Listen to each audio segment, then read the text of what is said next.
네, 우리 오늘 함께 본 하나님 말씀은 열왕기하 4장 32절부터 37절까지 말씀입니다. 함께 볼 하나님 말씀 열왕기하 4장 32절부터 37절까지 말씀.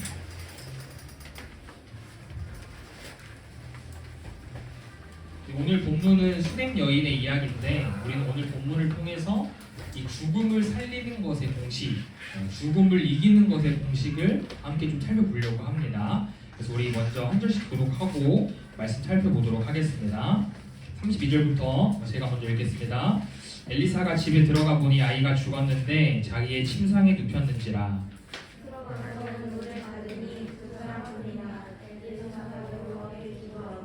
아이 위에 올라 엎드려 자기 입을 그의 입에, 자기 눈을 그의 눈에, 자기 손을 그의 손에 대고 그의 몸에 엎드리니 아이의 살이 차차 따뜻하더라.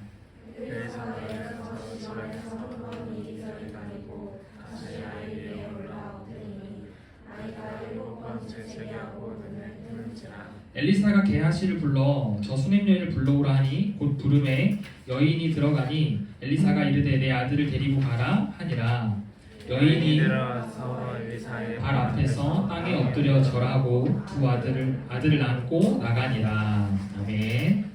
자, 우리가 오늘 32절부터 37절까지만 읽었는데 오늘 본문 이야기는 18절부터 시작이 돼요. 그래서 18절부터 전사님이 조금 설명 같이 할 거니까 여러분 성경책 덮지 말고 18절부터 계속 잘 따라오면 좋겠습니다.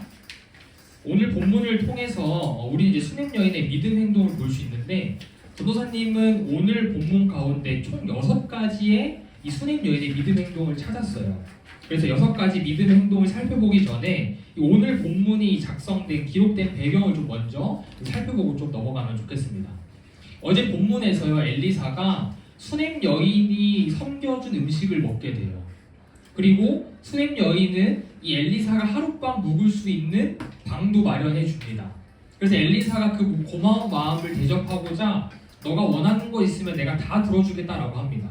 근데 이 수냄 여인은 저는 막 그렇게 딱히 원하는 건 없어요 라고 하니까 이 엘리사가 이 여인의 상황을 보아하니 이미 결혼했는데 오랫동안 아들이 없었던 거예요. 그래서 이 엘리사가 내년에 지금으로부터 정확히 1년 뒤에 너에게 아들이 태어날 거야 라는 아주 여인에게는 감사한 너무나도 기쁜 예언을 하게 됩니다. 그러고 나서 진짜 1년 뒤에 수냄 여인에게 아들이 생겼어요. 그런데 오늘 본문에서 그 아들이 장성해서 잘 자라고 있다가 갑자기 알 수 없는 병으로 죽게 됩니다. 19절이죠. 아들이 아버지가 있는 밭에 갔는데 갑자기 내 머리야 내 머리야 하더니 어머니의 무릎에 앉아있다가 죽었어요. 어떠한 죽음의 징조도 없었고 어떠한 그런 앓고 있던 질병도 없었는데 그냥 어느 날 하루아침에 이 아들이 죽게 된 거예요. 아들이 죽은 것을 알게 된 수냄 여인의 믿음 행동이 21절부터 이제 시작이 되는데 우리 하나씩 좀 살펴보도록 하겠습니다. 먼저 우리 21절 말씀 같이 한번 읽어보면 좋겠어요. 여러분 성경책을 보고 우리 열왕기하 4장 21절 말씀 같이 한번 읽어봅시다. 시작. 그의 어머니가 올라가서 아들을 하나님의 사람의 침상 위에 두고 문을 닫고 나와. 아들이 자신의 무릎 위에 앉아있다가 죽었어요. 그럼 상식적으로 무엇을 가장 먼저 해야 해요? 뭘 먼저 해야 될까요, 여러분? 그쵸? 알려야죠. 내 아들이 죽었음을 알려야죠. 그런데 이 여인은 아들이 죽은 후에 아들이 죽었음을 알리지 않고 하나님의 사람이 머물렀던 침상에 아들을 눕힙니다. 하나님의 사람은 누구냐? 바로 엘리사 선지자를 말하는 거예요. 엘리사 선지자가 묵었던 이 침상은 뭐예요? 1년 전에 몇 년 전에 이 아들이 장성했으니까 몇 년 전에 엘리사가 수냄 여인을 통해서 묵었던 그 방, 그 침상, 거기에 지금 이 수냄 여인이 자기의 죽은 아들을 올려놓았다는 거예요. 그러니까 이 여인은 몇 년 전에 자신에게 아들이 생길 것이라고 예언했던 그 엘리사 선지를 기억하고 있었다라는 거죠. 그래서 그 선지자라면 내 죽은 아들을 다시 되살려줄 수 있을 거란 믿음이 있었던 거예요. 아들이 없던 나에게 그 선지자의 예언을 통해서 아들이 생겼기 때문에 그 선지자라면 죽은 내 아들을 살려줄 수 있겠다라는 믿음이 여인에게 있었다는 거죠. 그래서 남편에게 알리기 전에 가장 먼저 하나님의 사람이 누웠던 곳에 아들을 눕히는 거예요. 두 번째 믿음의 행동 22절 나와요. 제가 건전 좀 바꿔서 할게요. 22절 나오는데 이 여인은 남편에게 아들이 죽었음을 알리는 것 대신에 하나님의 사람에게 갔다 오겠다고 합니다. 그러니까 여전히 남편에게는 지금 아들이 죽었음을 알리고 있지 않는 거예요. 사실 오늘 본문에도 여인이 남편에게 아들이 죽었음을 알리는 내용은 나오진 않습니다. 뭐 이 사이에 이야기를 했는지 안 했는지 모르겠지만 어쨌든 이 여인은 지금 남편에게 알리는 것보다 하나님의 사람에게 가는 것을 우선적으로 생각하고 있다는 거예요.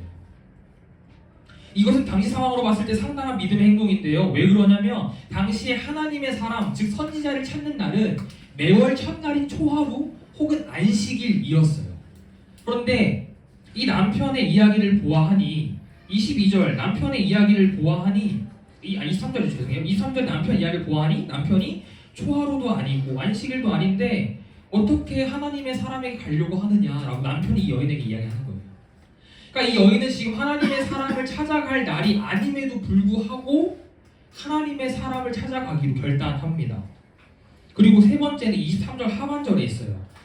23절 하반절에 보면 이 여인이 남편에게 이렇게 이야기하죠. 여인이 이르되 평안을 비나이다. 평안을 비나이다. 선풍기를 좀 줄 수 있나요? 앞에 좀 많이 더워하는 것 같아요. 평안을 빈다. 이 평안을 빈다라는 것은요, 걱정하지 마세요라는 말이에요. 그냥 단순히 마음이 평안하시기를 바랍니다. 평안하세요 이런 의미가 아니라요. 걱정하지 마세요. 염려하지 마세요 라는 의미예요. 동시에 하나님의 능력을 신뢰하는 고백입니다. 생각해 봅시다. 지금 아들을 잃었어요, 이 여인이.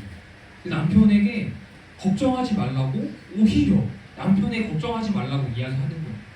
여러분 상식적으로 이게 이해가 되나요? 이 여인은 아들을 잃은 상황에서도 침착함을 잃지 않고 하나님을 향한 신뢰의 모습을 보이고 있습니다. 그리고 네 번째 24절에 있어요. 24절에서 하나님의 사람에게로 이 여인이 달려갑니다. 당시 여인이 있던 수넴에서 엘리사가 있던 갈멜산까지는 약 40km였다고 해요. 이 40km는 나귀를 타고 가면 하루 정도면 왕복할 수 있었던 거리라고 합니다. 사실 지금이야 40km 정도면은 한 1시간 안 되게 그쵸? 한 40분에서 50분 정도면 다녀올 수 있는 거리지만 이 당시 나귀를 타고 가야 하기 때문에 하루 정도를 잡아야 했던 거예요. 아무리 하루에 왕복할 수 있는 거리라고 해도 여인의 신분으로 나귀를 타고 40km의 거리를 가는 것은 상당히 무모한 일이었어요. 쉽지 않은 일이었다라는 거예요. 그런데 여인은 하나님의 사람을 만나기 위해서 나귀를 타고 40km의 거리를 곧장 달려갑니다. 다섯 번째는 하나님의 사람인 엘리사의 종 게하시에게 자신의 어려움을 이야기하잖아요. 26절을 보면 게하시가 여인에게 이렇게 묻죠. 당신과 당신의 남편과 당신의 아들이 평안합니까? 그러자 이 여인이 어떻게 대답하냐면요. 네, 평안합니다 라고 대답해요. 지금 여인이 어떤 상황이라고요? 아들을 잃었어요. 아들이 죽었어요. 그런데 게하시의 질문에 평안합니다 라고 고백을 하고 있어요. 여인이 40km를 달려왔어요. 40km를 달려오는 동안 얼마나 온갖 생각이 들었을까요? 내 아들이 왜 죽었지? 내가 알지 못하는 지병이 있었나? 나의 죄 때문인가? 나의 어떠한 부족함 때문인가? 도대체 왜 죽었지? 라며 여인은 알 수 없는 복잡한 생각으로 그 40m 거리를 달려갔을 거예요. 여담인데 전도사님이 차를 사고 한 달 만에 속초를 가게 됐어요. 3년 전, 21년도에 전도사님이 차를 사게 되고 운전한 차를 사고 한 달 만에 속초를 가게 됐습니다. 대학교 때 이제 학교 모임이 있어가지고 수업의 일환이어서 속초까지 가게 됐는데 지금 생각하면 무슨 자신감으로 차를 몰고 속초에 가겠다고 이렇게 얘기했는지 잘 모르겠어요. 그러니까 다른 사람 차를 타고 가도 됐는데 무슨 자신감으로 갔는지 모르겠어요. 그날 또 비도 엄청 많이 왔었거든요. 그래서 이제 모든 일정을 잘 마치고 다행히 이제 안전에 잘 갔다가 다 마치고 이제 집으로 오려고 이 주차장에서 차를 뺐는데 그만 옆 차를 제가 긁어버린 거예요. 이게 주차장이 이렇게 돼 있는 주차장이거든요. 차를 이렇게도 세우고 반대편도 이렇게 세우고. 근데 맞은편에 BMW 차가 있었어요. 그 천사님 착복감이 아직 익숙하지 않을 때니까 이 BMW 차를 피하고 싶어서 너무 이렇게 좁게 놓은 거예요. 그래가지고 이 차의 옆부분을 살짝 긁었습니다. 머릿속이 하얘지고 그 차 주인이 마침 트렁크 정리를 하고 있었어가지고 그 차 주인이 전사님 차를 세워가지고 저도 잘 몰랐어요. 긁은지도 몰랐는데 차를 세워가지고 연락처 교환하고 이제 막 온갖 생각이 드는 거예요. 아, 부모님한테 혼나겠다. 차 끌고 가지 말라 그랬는데 괜히 내가 끌고 간다 해가지고 혼나겠다. 이제 그 차 수리비 얼마나 나오려나, 이거 보험으로 해결할 수 있을까? 막 온갖 생각이 막 다 드는 거예요. 속초에서 전사님 집까지가 180km였거든요. 한 3시간 정도. 그 180km로 오는데요. 진짜 머릿속이 하얘지고 어떻게 왔는지 지금도 모르겠어요. 진짜 넉넉고 3시간을 달려왔던 것 같아요. 뭐 다행히 심하게 긁은 건 아니어서 뭐 잘 처리하고, 다행히 그 이후로는 뭐 조원사님이 한 번도 이렇게 사고를 낸 적 없이 잘 타고 있는데, 조원사님은 그 옆차를 살짝 긁은 것만으로도 집에 오는 게 너무 심란했던 거예요. 너무 마음이 어려웠던 거예요. 근데 이 여인은 비록 40km였지만 아들을 잃었어요. 하루아침에 내 눈앞에서 건강하게 자라던 아이가 죽었어요. 얼마나 그 마음이 황망하고 얼마나 그 마음이 복잡하고 그 머릿속이 하얘졌을까요? 그렇게 복잡한 상태로 도착해서 적어도 하나님의 사람의 종이었다면 그래도 얘기할 법한데, 자기 힘들고 어려운 마음을 토로할 법도 한데 여인은 끝까지 숨겨요. 엘리사의 종 게하시에게는 자신과 자신의 모든 가족이 다 평안하다고 이야기합니다. 그리고 게하시를 지나 엘리야에게 도착했을 때 비로소 자신이 가지고 있던 괴로움과 울분을 토해내기 시작했어요. 28절에서 여인이 이렇게 이야기하는데, 우리 28절은 여러분 성경책 보면서 우리 같이 한번 읽어봅시다. 자, 시작. 여인이 이르되 내가 내 주께 아들을 구하더이까.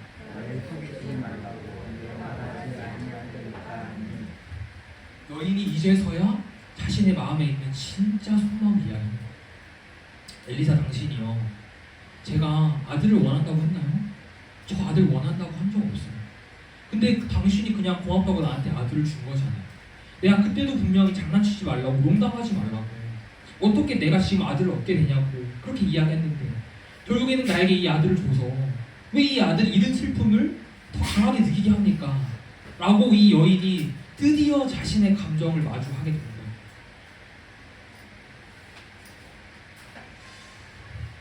얼핏 보면 엘리사를 원망하는 것 같은 이 5번째 행동이 변호사님이 봤을 때 왜 믿음의 행동처럼 보였냐면요, 이 여인은 엘리사만이 하나님의 일을 할 수 있는 능력이 있다고 여겼기 때문이에요.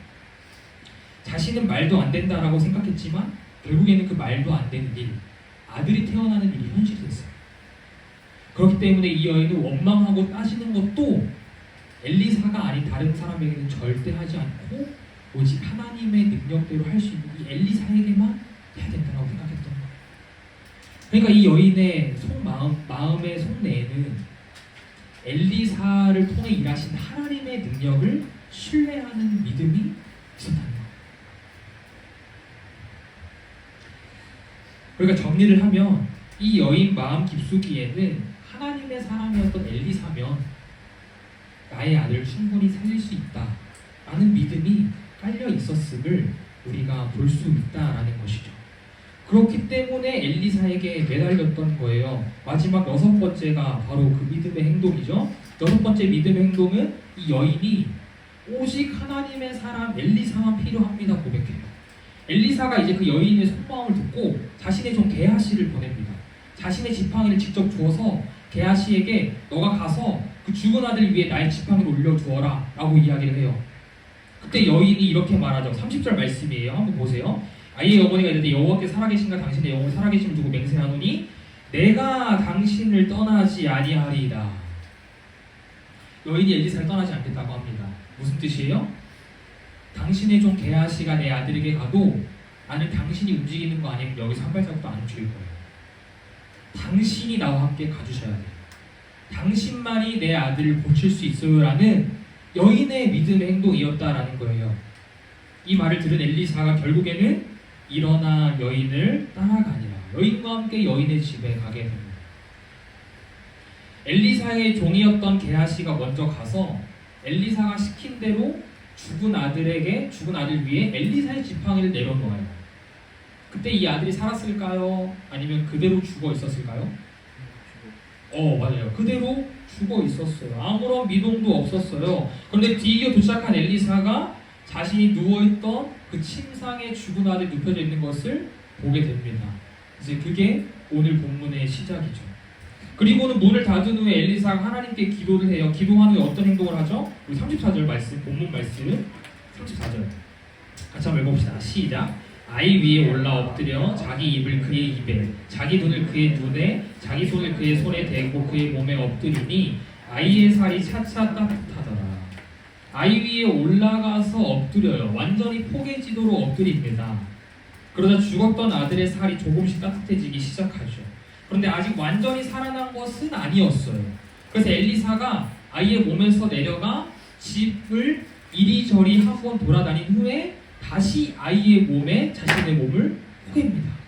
그때 어떻게 됐어요? 이 죽은 아들이 재채기를 몇 번?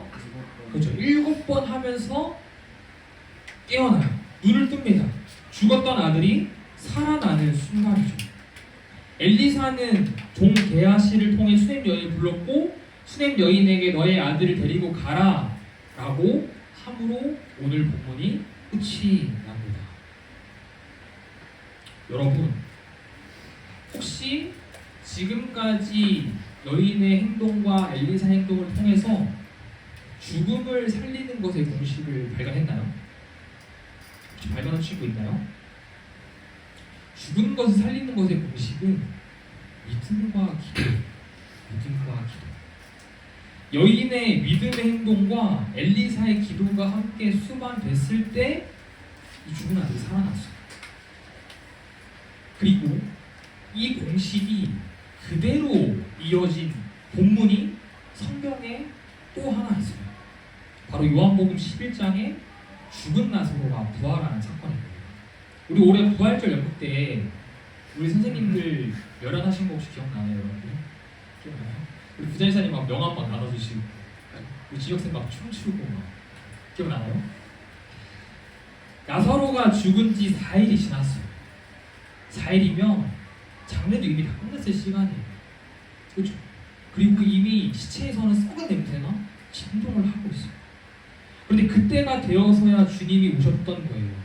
나사로의 여동생이었던 마르다는 주님을 보자마자 뭐라고 이야기하냐면요, 주님 왜 이제 오셨어요? 주님이 여기 계시기만 했어도 우리 오빠 죽지 않았을 텐데 왜 이제야 오신 거예요? 라며 원망 섞인 투정을 합니다. 그때 주님께서 아주 유명한 말씀을 하시죠. 우리 요한복음 11장 24절 25절 같이 한번 읽어봅시다. 시작. 예수께서 이르시되 나는 부활이요 나를 믿는 자는 죽어도 살겠고 살아서 나를 믿는 자는 영원히 죽지 아니하리니 이것을 내가 믿느냐. 주님께서는 마르다에게 부활과 생명이신 주님을 믿는지 물어보십니다. 그러자 마르다가 뭐라고 대답할까요? 마르다가 27절에 이렇게 대답해요. 이르되 주여 그러하외다. 주는 그리스도시요 세상에 오시는 하나님의 아들이신 줄을 내가 믿나이다. 마르다가 대답합니다. 주님, 제가 주님을 믿어요. 주님께서는 그리스도이시고 하나님의 아들이시고 세상을 구원할 그리스도이심을 제가 믿습니다. 마르다는 주님께 자신의 믿음을 고백했어요. 죽은 것을 살리는 것의 공식 중 하나인 믿음이 충족되는 순간이죠. 그럼 이제 뭐가 충족되어야 해요? 그죠? 기도가 충족되어야 돼요. 기도가 충족되는지 한번 봅시다.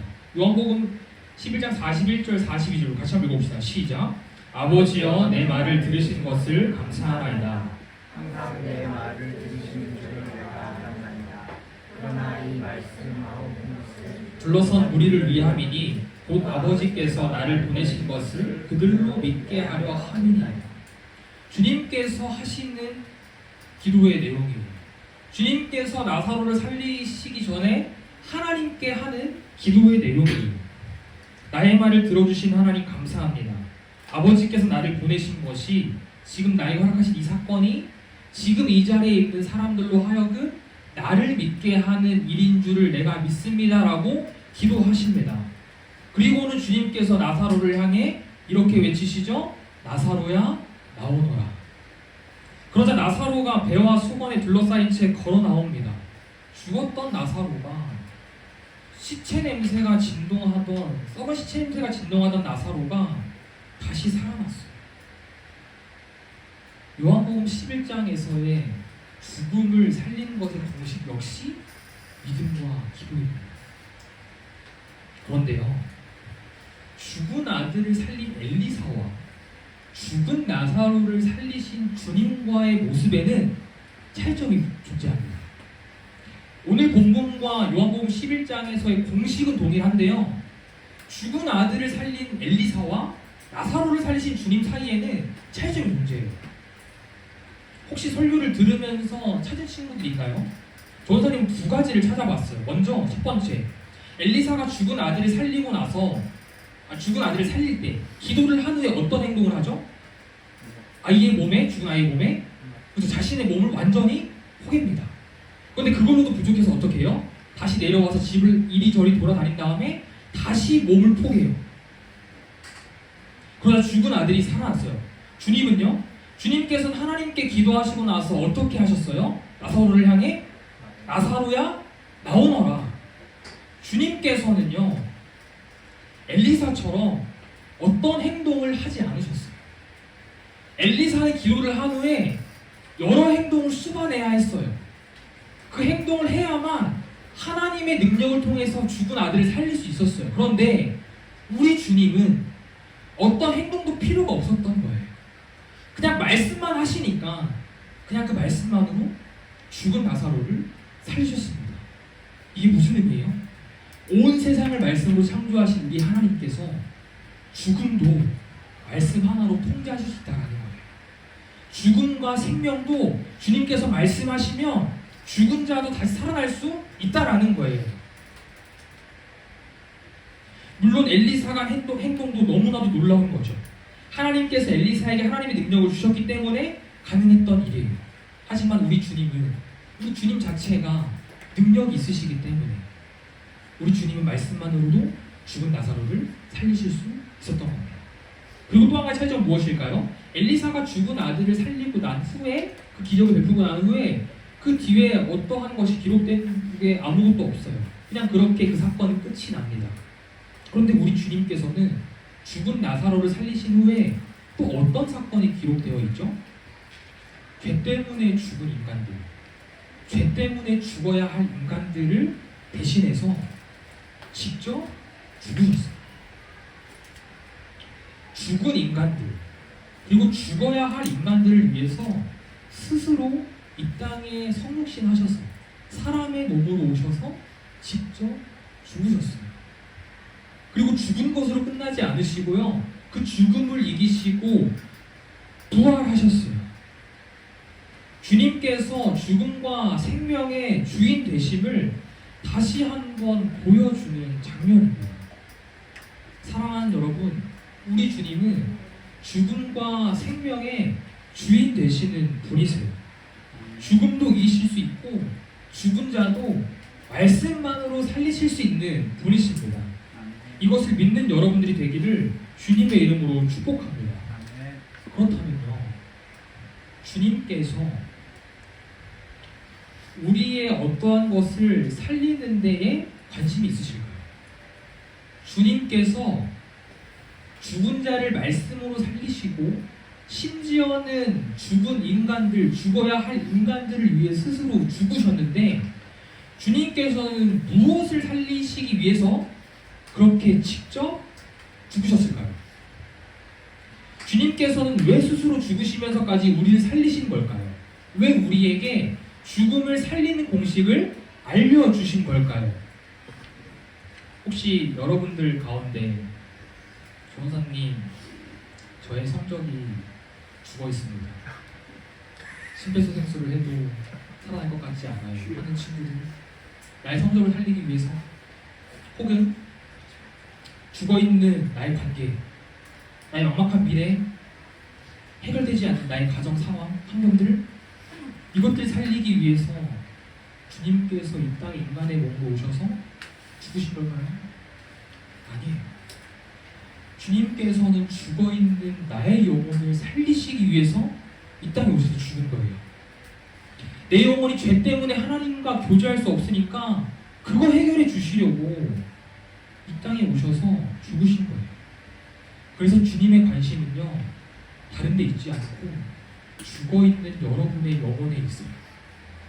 우리 주님의 관심은요, 여러분들의 죽어있는 영혼 때문에 하나님과 교제하지 못하고 있는 거에 있어요.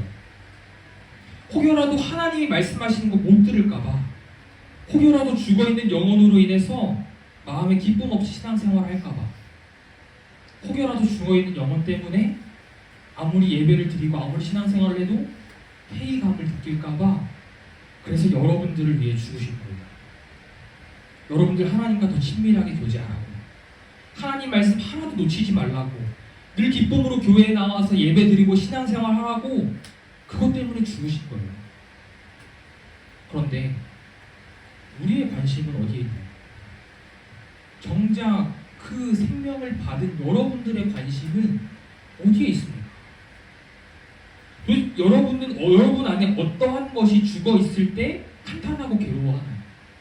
내가 시험 망쳐서 나의 성적이 떨어졌을 때, 내가 친구와 트러블 생겼을 때, 부모님과 트러블 생겼을 때, 선생님과 트러블 생겼을 때, 내 친구 부모님은 화목한데, 내 친구는 좋은 집, 좋은 차를 끌고 다니며 사는데, 우리 집은 아무것도 없이 초라할 때, 우리 집은 별 볼일 없어 보이고, 내 자신은 아무것도 아닌 것 같아 보일 때, 우리는 이런 상황에서 내 삶이 죽었다고, 내 삶에 희망이 없다고 한탄하고 괴로워하지 않냐는 거예요.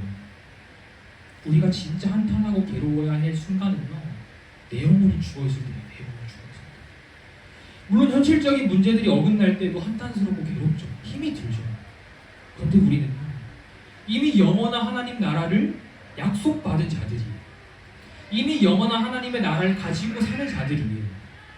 그렇다면 현실의 문제들이 괴로운 것에 관심이 있기 전에 내 영혼이 죽어서 영원한 것을 소망하지 못할 때 우리는 더 한탄하고 괴로워해야 된다는 거예요.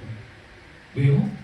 주님께서 나를 위해 죽으신 이유가, 주님께서 나를 살리신 이유가 내 죽어있는 영혼 때문이죠. 다른 이유가 없어요. 만약에 정말 주님께서 여러분들의 성적, 여러분들의 관계, 여러분들의 가정, 사고, 환경들 때문에 그것들을 살리기 위해서 죽으셨다면 여러분들이 죽을 때까지 그것들 붙잡으며 어떻게든지 놓치지 않기 위해 살아가는 것이 맞아요. 그런데 주님께서 우리를 위해 죽으신 이유가 그러한 이유들이 아니기 때문에 우리가 무엇을 바라보며 살아가야 하는지 우리가 다시 재점검을 해야 한다는 거예요. 사랑하는 여러분, 우리의 시선과 우리의 이 관점을 주님께서 바라보고 계신 나의 영혼으로 돌립시다. 우리 이제는 내 현실의 문제보다 여전히 죽어 있어서 제 기능을 하지 못하는 내 영혼을 바라봐 보자고요. 그리고 나서 우리가 해야 할 단계가 뭐예요? 오늘 본문을 살펴본 여인의 6가지 믿음의 행동. 주님만 필요합니다. 주님이 아니면 안 됩니다. 고백하는 거예요. 마르다처럼 부활이자 생명이신 주님을 믿는다고 고백하는 거예요. 그리고 한 걸음 더 나아가 엘리사처럼 기도해야 합니다. 하나님, 저에게는 이 죽은 것을 살려낼 능력이 없어요. 오직 하나님의 능력만이 필요합니다. 그리고 우리 주님처럼 나의 모든 말을 들으신 하나님 감사합니다.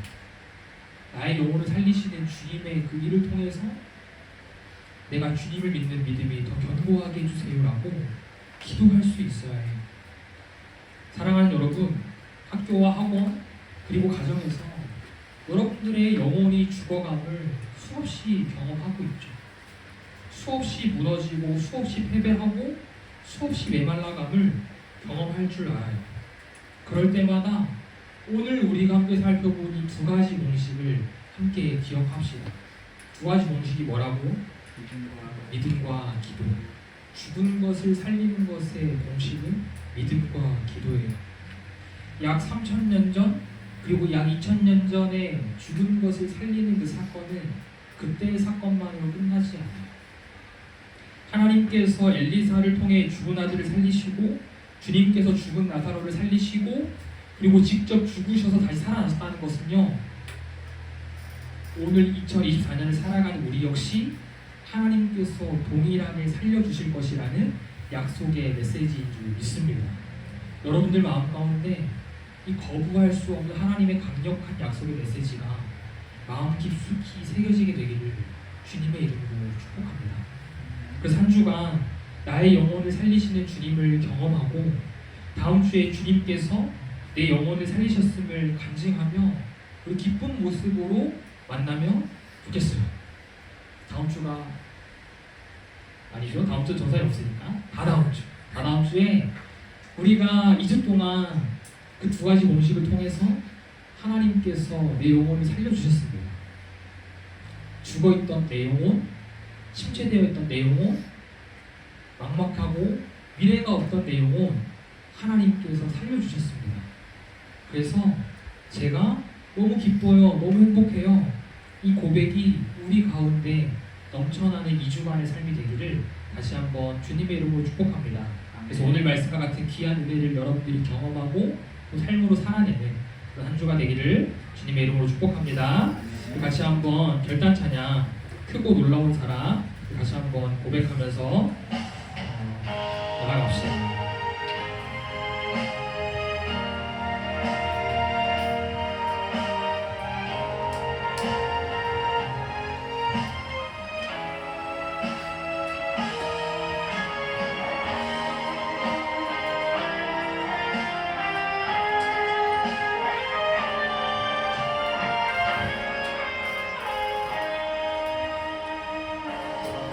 놀라운 사랑 크고 놀라운 사랑 하늘 보좌 버리신 주 하늘 보좌 버리신 주 그는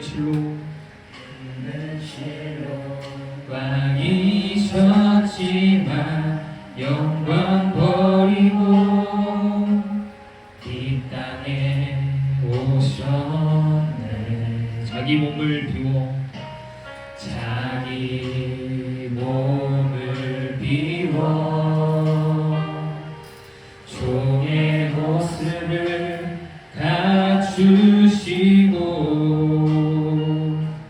십자가에 달리시어 우리의 구원을 주셨네. 구원을 주셨네.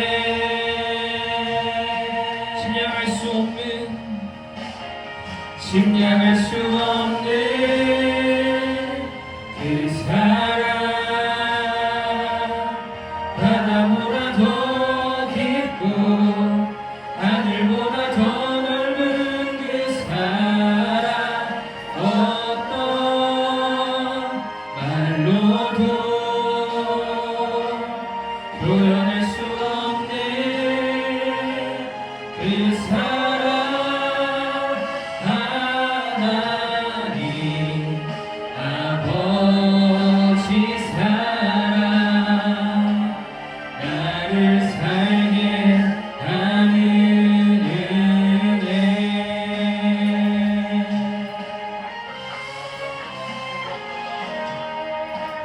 크고 놀라운 사랑 하늘 보좌 버리신 주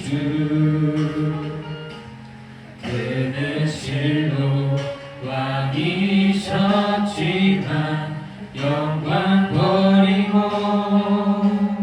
이 땅에 우리를 위해 이 땅에 오신 주님을 묵상합시다. 자기 몸을 비워 종의 모습을 갖추시고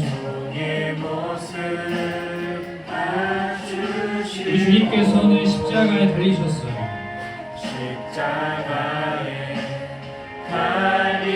그리고 우리에게 구원을 주셨습니다. 구원을 주셨네. 우리는 침략할 수 없는 그 크고 놀라운 사랑을 고백합시다. 침략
우리 주님의 관심은요 다른 데 있지 않아요.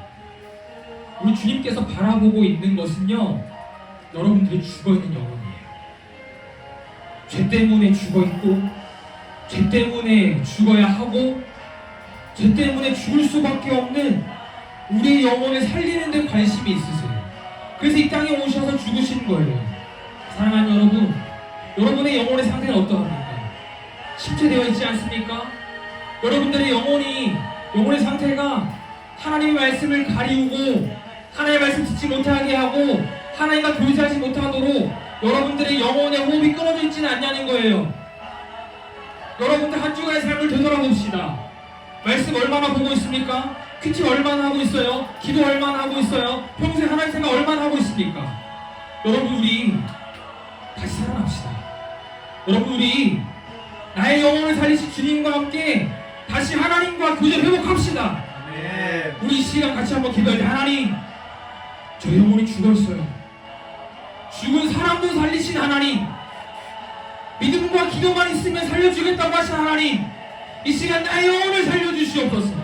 이 시간 나의 끊어진 영혼의 호흡을 다시 호흡을 불어주시고 재생명 허락해 주셔서 주님과 교제한 한 주가 될 수 있도록 내 영혼이 살아나는 것이 경험이 되어지는 한 주가 될 수 있도록 나의 영혼을 살려달라고 이제 같이 한번 주님의 이름 우리 크게 부르고 우리 기도합시다. 주여 하나님 이 시간 우리가 들은 말씀을 기억하며 주님께 나아갑니다. 하나님 아버지 우리의 영혼의 상태가 어떠합니까? 하나님 아버지 우리의 영혼의 상태가 어떠합니까? 하나님 아버지 이 시간 우리의 영혼의 상태를 살려고합니다. 하나님 죽어있습니다. 하나님 아버지 죽을 수밖에 없습니다. 하나님 죽어야 할 수도 있습니다. 하나님 아버지 침체되어 있고 다운되어 있고 또 회복이 되어지지 않는 하나님 아버지 나의 영혼 하나님 이 시간 우리가 간절히 용도하기도 하고 우리가 잘 간절히 보여주실 때 죽은 사람도 살리신 하나님 이 시간 나의 죽은 영혼을 살려주시옵소서. 주님께서 말씀만 하시면 나의 영혼이 살아날 것을 믿습니다. 내가 그 믿음 가지고 기도하겠습니다. 하나님 나의 영혼을 살려주시옵소서. 하나님 우리 아들의 영혼을 살려주시옵소서. 우리가 주님과의 관계를 회복하게 원합니다. 하나님과의 관계를 회복하게 원합니다. 하나님 이 시간 우리 영혼을 살려주시옵소서. 우리 죽은 영혼을 다시 한번 회복하게 살려주시옵소서. 우리 아들에게 살려주시옵소서. 주말 나의 영혼을 살려주시니까 하나님을 경험하게 하시옵소서. 하나님 끊어졌던 주님과의 교제가 끊어졌던 나의 영혼의 호흡이 다시 새롭게 살아나게 되는 이번 한 주가 주셔서 은혜를 더하여 주시옵소서. 여기 하나님 은혜를 더하여 주시옵소서. 하나님 우리를 살려주시옵소서. 하나님 말씀하여 주시옵소서. 말씀만 하시며 나를 위해 죽으신 그 주님께서 말씀만 하시며 하나님 죽은 나의 영혼을 살아날 것을 믿습니다. 그대를 가지고 기도하는 우리 하나님 될 수 있도록 은혜를 더하여 주시옵소서. 하나님 아버지 오늘도 우리에게 귀한 말씀을 통해서 한 주간의 삶을 결단하게 하시니 감사합니다.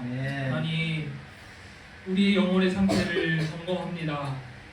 주님께서는 우리의 죽은 영혼에 관심이 있으시고 우리의 죽은 영혼을 살리기 위해서 하나님이신 당신이 인간의 몸으로 이 땅에 오셔서 우리를 위해 죽으셨는데 하나님 아버지 우리의 관심은 여전히 나의 죽은 영혼이 아니라 나의 현실적인 문제들에 있음을 고백합니다.